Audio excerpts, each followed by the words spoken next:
So I love making documentaries. I love the aspect of meeting new people, telling real stories, and then also just evolving my filmmaking skills in a lot of run and gun situations where nothing can really be redone. It's all in the moment. It's just a truly rewarding experience if everything goes to plan, more or less. So today I want to share with you my process for shooting a mini documentary from start to finish, everything involved from pre-production to editing and the shooting in between. So without further ado, let's let this wind settle in and let's just jump into it.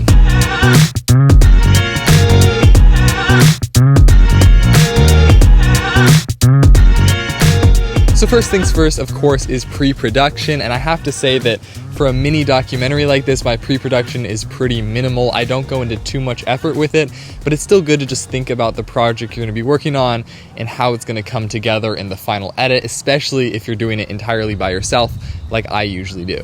The mini documentary I'm discussing today actually started from a YouTube comment. So this guy, Brendan, commented on my YouTube video and I really liked his comment, thought it was interesting, so I responded to it. It led to an Instagram discussion, just a DM discussion, which led to a phone call eventually just to discuss ideas and a concept for the short documentary, and then we just started shooting it. So that was basically the extent of the pre-production. I kind of had just a brief idea of how long I wanted the final documentary to be, the things I wanted to focus on and shoot, but other than that, it was really just getting together, meeting this person, and just shooting the documentary. It's also good in pre-production to start developing a list of ideas of questions that you want to ask in an eventual interview.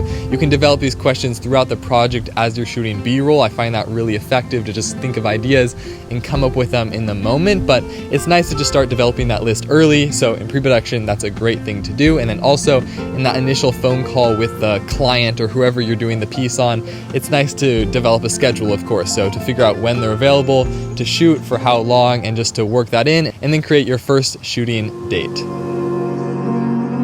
The next part of the mini documentary is production, and most people probably think of this as the most fun, and I totally have to agree. I have so much fun in the production aspect and stage, just getting to shoot with a really cool person, meet them, learn about what they do, and just have fun while you're doing it. Again, I know I touched on this before, but I really think that's the best part of shooting documentaries, is just meeting really cool people and being able to tell their real story. And so I really love that aspect, and I think that's what makes the production part really fun, because you get to learn about what this person does if you don't know a lot about it to start. The production of this 4.5-minute mini documentary was actually quite simple. It just consisted of 3 shoot days, each consisting of about 2 hours each. So the first day I just met the person I was going to be shooting with, which was Brendan. I just walked around with him, discussed film and stuff like that, just got a few introductory shots, and then we went out to a place in the town and got a few shots of him actually taking film photography photos. So that was the main focus of the first day, just to get some general B-roll. And then the second day was another about 2-hour block where I just scheduled an interview. So we just sat down in his house and just shot a interview, basically just asking my questions, which again, it's always nice to have a list of questions, but just to have them develop as the interview and the shooting goes on. So just asking those questions and getting a nice interview down. And then the third day was about another 2-hour block of just shooting B-roll, going around watching him take film photos, just to add more B-roll onto the interview section of the mini documentary. So let's quickly just jump back to the interview section of production, which can be quite intimidating if you haven't done it that much, or if you're doing it solo, which I was. I've done it a few times solo and it definitely gets easier, but it's still very hard to be doing all the different aspects, so I want to tell you quickly how I go about it to make it as easy as possible. So when shooting interviews, I really keep in mind my imagined final result of the project, of the mini documentary, and with mini documentaries, I usually try to avoid having the interview shot as much as possible. I mainly shoot the interview just to get audio of the actual person, treating it like a voiceover through the project. I would say they're probably the most traumatic. I mean, like, I think a lot of people have that type of experience where they just want to just kind of throw all their cameras away. Like, all right, screw this, I'm going to digital because this is just horrible. But I might cut to that interview shot once in a while just to emphasize certain points and just to introduce who this person actually is. 3 or 4 rolls. And that's not cheap either, you know. That would have been one of the more traumatic experiences where I really just was unbelievably frustrated and felt like I shouldn't shoot film anymore. When I keep that in mind, it means that I don't need to have the most perfect interview shot on my camera ever. I just need to make sure the audio is halfway decent, and that saves a lot of time and makes it much less intimidating. So for my interview setup, it's actually quite simple. All I have is a travel tripod, just a little tripod with my camera on top, which thankfully is a Sony camera, which has really good autofocus, so I don't really have to worry about making sure that focus is perfect. I can pretty much just rely on its face tracking, so that's a great thing that makes it easier as a solo interviewer. The second thing I do to make things easier is that I actually attach the microphone to the tripod, so I just have this like extender arm, I connect it to the tripod, and I just have it go forward, so it's a nice shotgun microphone, and then I can just run an XLR from my shotgun microphone, which is sticking forward close to my subject, back to a little recorder near myself. But the one thing is, when recording audio and doing all this by yourself, is that it can be very difficult to monitor everything solo, of course. You can't watch your camera, you can't monitor audio levels, and you can't ask interview questions all at once. So you kind of have to hope that they do their best, and sometimes you do have issues. Like in this shoot, for example, the audio kind of tweaked out in a few places and was completely unusable. 50s with the lens from the 2000s, and look at, same mount and everything, and it functions just as you want to, because you can still choose the f-stop manually and you can manually focus it still. So that's something that just comes up and you have to work with it, but that's the joy in it too. It's just getting creative with what you have and accepting that there's going to be things that go wrong.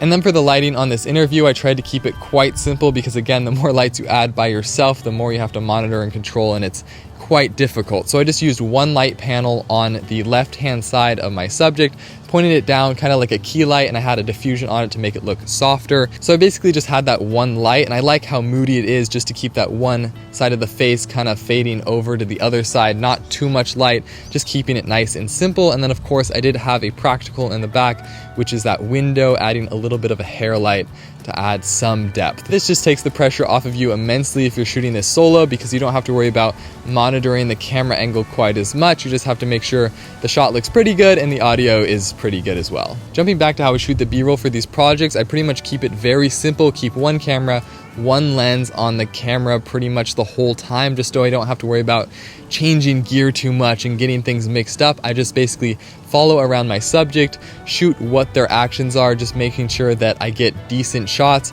and just basically just keep the camera rolling to get different angles and mix it up, and just let the subject do their thing, not get in their way too much, and occasionally direct them in a way if I want them to repeat a small motion, but not too much direction, just keeping it real, letting them do what they do best. And with shooting B-roll for a mini documentary, it is key to shoot more B-roll than you think you need. I've made the mistake many times before of not having enough B-roll, and then I have to rely on that interview shot, and it's just not the best when you're just using that interview shot. It makes it seem like you didn't shoot enough B-roll, which you likely didn't. And so I've really found just keep shooting B-roll. Even if you only have like a 5-minute documentary ideally finished, you still want to shoot a lot more B-roll than you think you need.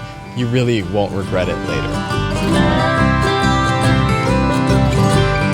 Okay, and last but not least, we have post-production, which is a huge benefit if you're shooting and editing this entire project, this entire mini documentary by yourself. And the reason for this is because as you're shooting, as you're doing pre-production, you can keep that edit in mind, think about how things are progressing, and think about what shots you need to really tell the story the best way you can.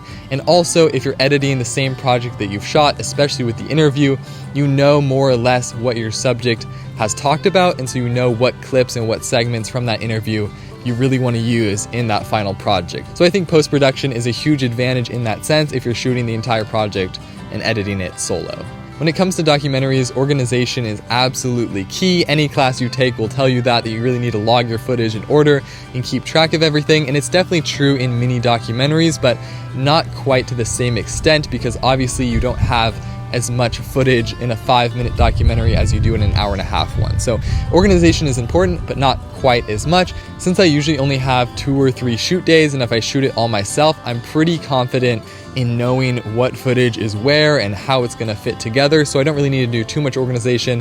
Just sorting it by date and time is really the best way for me, and it keeps it pretty simple. But it is nice to go into your project timeline and just kind of chop up everything, like the interviews, the B-roll, get the best bits, and so now you can be much more organized and bringing that back into your final project to finish it off in a more organized format. And I usually structure these mini documentaries just starting with the interviews, so I just listen through to the interviews, take those bits that I want and just line them up in a nice order that tells the whole story from start to finish, and then I'll go in and start interlacing B-roll on top of those to cover up those interview shots that I don't necessarily want to show the whole time.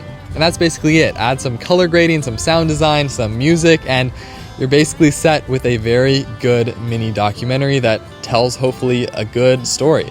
Anyway, that's basically it. I just really wanted to share with you my strategy for shooting a mini documentary entirely solo from start to finish, and how it's totally possible by yourself. You just have to get a little bit creative here and there.